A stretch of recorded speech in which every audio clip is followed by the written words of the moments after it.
So let's take a minute to actually play with the interface and kind of see the different areas and what they're going to be used for. When you get into the WordPress backend, it's a little overwhelming with just the sheer amount of things you can click on and do.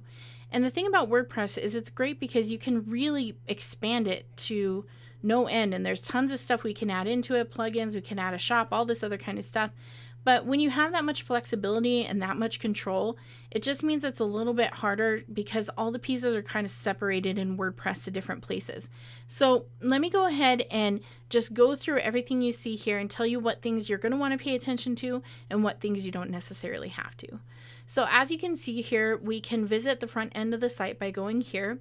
We can also come up here and look at the different updates, and this is just going to refresh it, and different comments, so people who comment on your blog.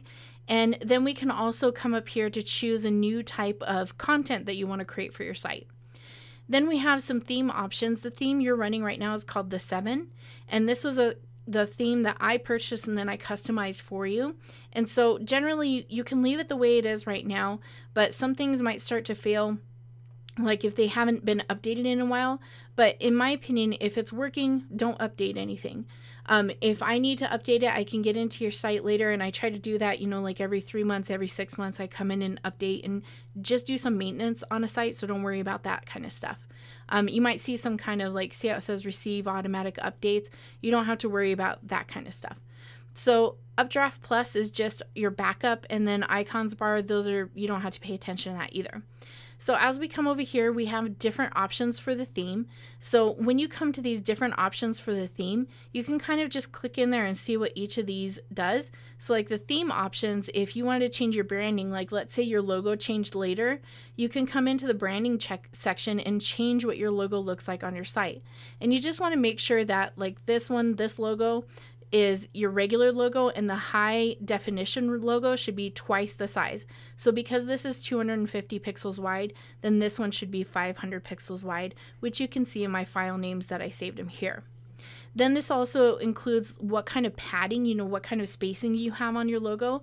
So you can adjust any of those things. We have some transparent headers, we have floating navigation logos, etc. So there's a lot of different options here that you can kind of play with. This is this little fave icon, this R that you see right here.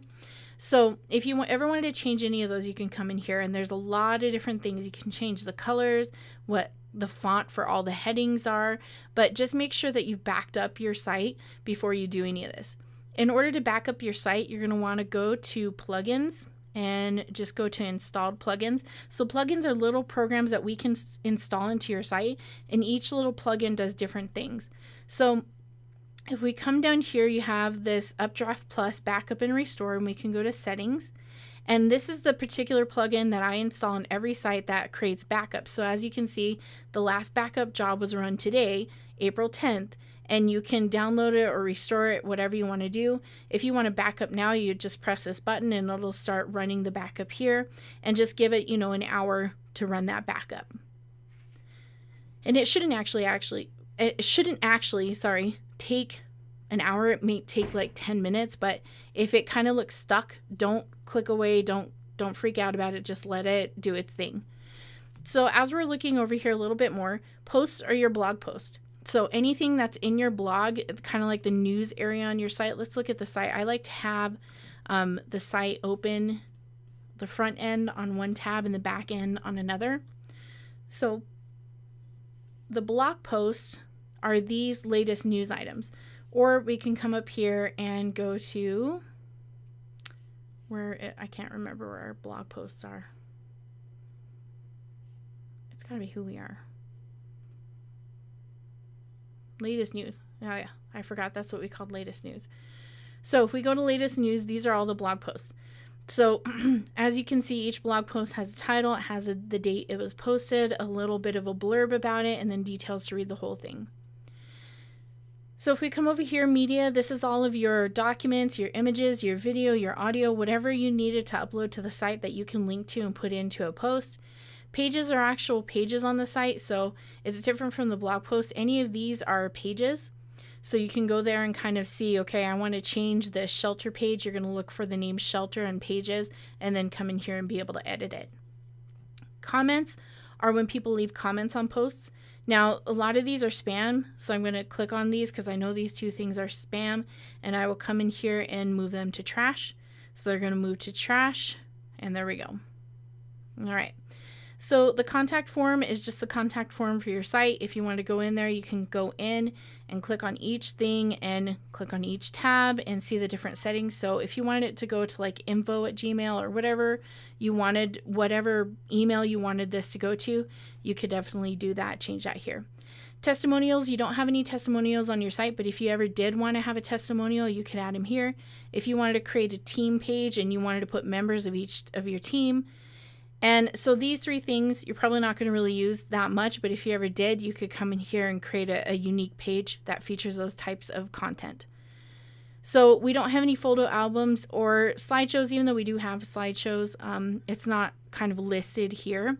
So if we go to slideshows, see how it says no slideshow is found, even though we know on the home page there is a slideshow. So it's kind of confusing in that way because this is kind of a generic slideshow, and our slideshow is actually down here called either Layer Slider, I can't remember which one, or Slider Revolution. So Marketplace is just where you can buy plugins, and we don't need to buy plugins right now, and you probably won't need to, but just so you know.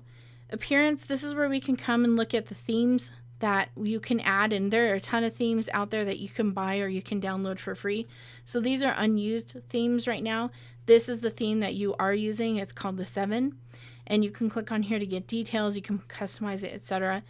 Widgets are little tiny programs that kind of show up on the right hand side of a page. So if I come here to like services, shelter, you'll see these widgets over here on the right hand side where I've listed all the pages. This is a navigation widget, and then I have the latest news widget, and then I have a search widget, a give help widget, and a get help widget. So they're kind of like sidebar information. So see how we have a default sidebar has a search, and it has the latest blog post, give help, get help, and it's got all this kind of code in it. So generally you don't want to change that stuff. It's just because we added a button here.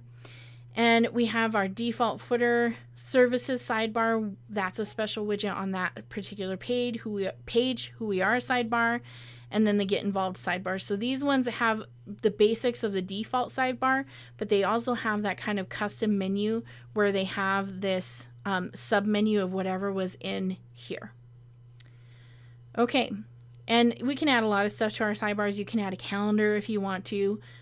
You can do like a Twitter feed if you want to.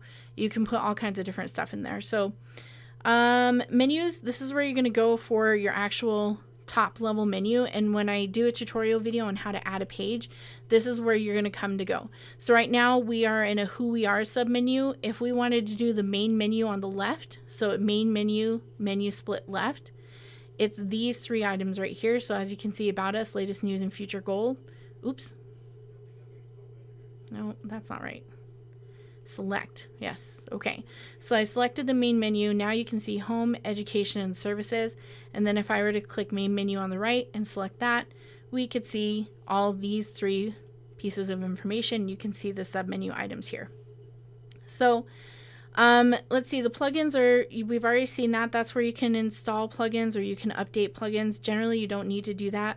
Akismet is a special plugin that you can buy a subscription to that stops spam from getting on your site. So it's up to you if you want to do that. We've already done a video about users, so this is where you can add users. Tools, you don't really have to worry about the tools, so I wouldn't really go in there. Visual Composer is just a special plugin that helps it to make it easier to edit stuff on your site.